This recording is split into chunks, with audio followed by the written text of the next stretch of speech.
তিনজনকে মৃত্যুদণ্ড দিয়েছেন, সাজা অল্প হওয়াটা এটা ন্যায় বিচারের সাথে সঙ্গতিপূর্ণ নয় বলে আমরা মনে করছি। কম সাজা যেটা দেওয়া হয়েছে সেই অংশটুকুর বিরুদ্ধে প্রসিকিউশনের পক্ষ থেকে আমরা আপিল করব।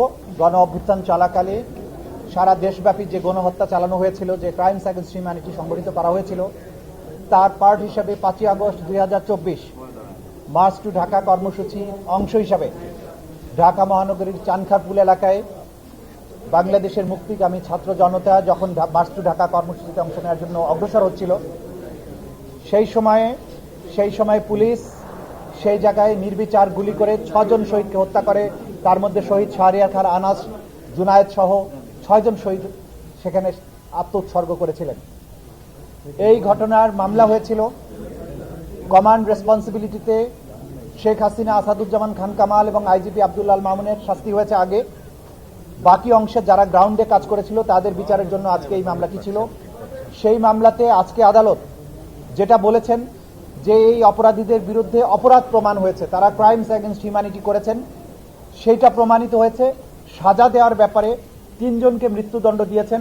DMP commissioner Habibur Rahman Habib, additional commissioner Sudip Kumar Chakraborty এবং এডিসি শাহ আলম মোহাম্মদ আখতারুল ইসলাম, এই 3 জনকে মৃত্যুদণ্ড দিয়েছেন।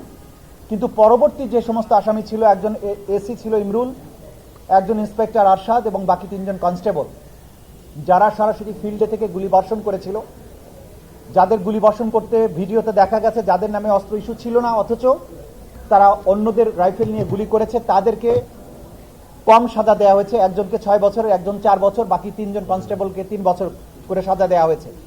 এই সাজায় আমরা মনে করি আদালতে যখন তাদের অফেন্স প্রমাণিত হয়েছে, ক্রাইমস অ্যাগেন্স্ট হিউম্যানিটি প্রমাণিত হয়েছে, ওয়াইড স্প্রেড এবং সিস্টেম্যাটিক অ্যাটাক প্রমাণিত হয়েছে, এবং এই আসামিরা তারা প্রকাশ্যে গুলি করেছিল সেটা প্রমাণিত হয়েছে। এরপরে তাদেরকে যে সাজা দেওয়া হয়েছে আমরা মনে করি এটা ন্যায়সঙ্গত হয়নি।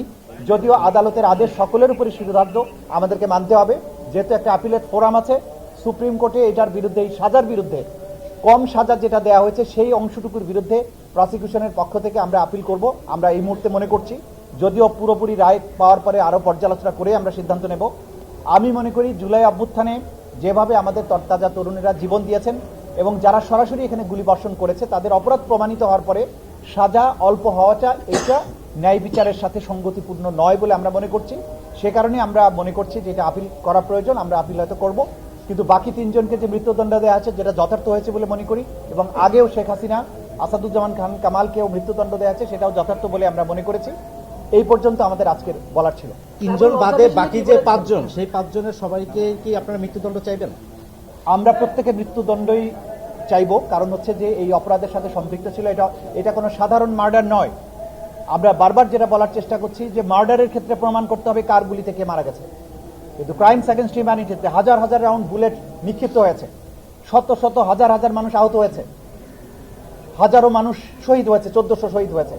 সেখানে কার গুলি থেকে মারা গিয়েছে সেটা প্রমাণ করা ক্রাইমস অ্যাগেন্স্ট হিউম্যানিটির ক্ষেত্রে প্রয়োজন নেই, এবং সেটা প্রমাণিত না হওয়ার কারণে কেউ সাজার থেকে রেহাই পেতে পারে না। এটা হচ্ছে আইনের বিধান, ইন্টারন্যাশনালি রেকগনাইজড প্রিন্সিপল।